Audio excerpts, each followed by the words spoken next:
বাদাম চাক, নারকেল সন্দেশ বা নারকেল নাড়ু, সঙ্গে তিলের নাড়ু কিন্তু আমরা সবাই কম বেশি খেয়েছি। নমস্কার বন্ধুরা, আজ এমন একটি রেসিপি তোমাদের সঙ্গে শেয়ার করব যেটাতে ওই তিনটেরই মজাদার টেস্ট একসঙ্গে পাবে। আর এটা বানাতে কোনো ঝামেলা নেই, যেটা পুরো ভিডিওটা দেখলেই বুঝতে পারবে। তাহলে চলো ভিডিওটা শুরু করা যাক। এখানে আমি গ্যাস অন করে একটা শুকনো খোলায় বা শুকনো কড়াইতে 150 গ্রাম সাদা তিল দিয়ে দিলাম। গ্যাসের ফ্লেমটাকে মিডিয়ামে রেখে কন্টিনিউ এভাবে নাড়াচাড়া করে সুন্দর গোল্ডেন ব্রাউন কালার করে তিলগুলোকে ভেজে নেবার পর একটা শুকনো থালায় নামিয়ে নেব। তিল আমাদের স্বাস্থ্যের জন্য খুবই উপকারী।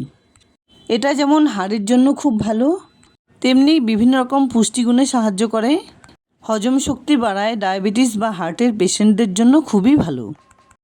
তিলগুলোকে নামিয়ে নেবার পর সেই কড়াইতে দিয়ে দিলাম 1 বাটি পরিমাণ নারকেল কোড়া, আর তার সঙ্গে দিয়ে দিলাম সেই বাটি দিয়ে মেপে 1 বাটি আখের গুড়। গ্যাসের ফ্লেমটাকে লো টু মিডিয়ামে রেখে কন্টিনিউ এভাবে নাড়াচাড়া করে নারকেল কোড়া আর গুড় একসঙ্গে করে জাল করে নিতে হবে।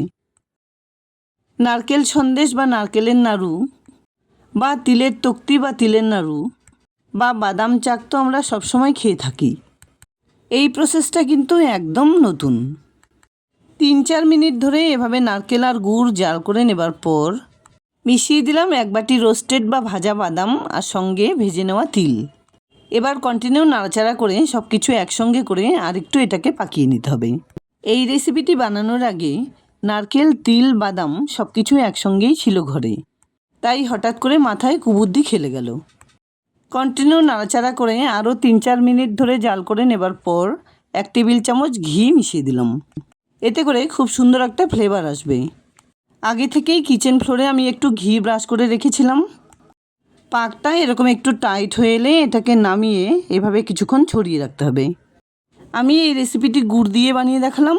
তোমাদের যদি গুড় পছন্দ না হয় তাহলে অবশ্যই চিনির ব্যবহার করতে পারো। এভাবে কিছুক্ষণ ছড়িয়ে রাখার পর খুন্তিটাকে একটু পরিষ্কার করে নিয়ে যতটা সম্ভব এভাবে চেপে চেপে একটু ছড়িয়ে নিয়ে একটা বড় ছুরি দিয়ে এভাবে বরফি আকারে কেটে নিতে হবে। আমি এখানে একটু বড় বড় আকারে বরফি করে কেটে নিচ্ছি। তোমরা তোমাদের পছন্দ মতো শেপ দিয়ে নিতে পারো। গুড় দিয়ে বানানোর জন্য এই রেসিপিটি প্রথম অবস্থায় একটু নরম মনে হলেও ঠান্ডা হলে কিন্তু শক্ত হয়ে যাবে। তোমাদের যদি মনে হয় তাহলে কিন্তু চিনির ব্যবহার অবশ্যই করতে পারো।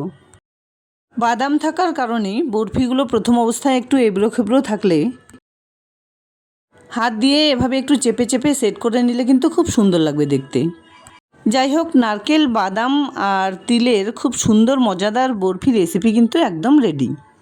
রেসিপিটি খেতে যেমনি টেস্টি তেমনি এনার্জেটিকও বটে, আর শীতকালে তো স্বাস্থ্যের জন্য খুবই ভালো।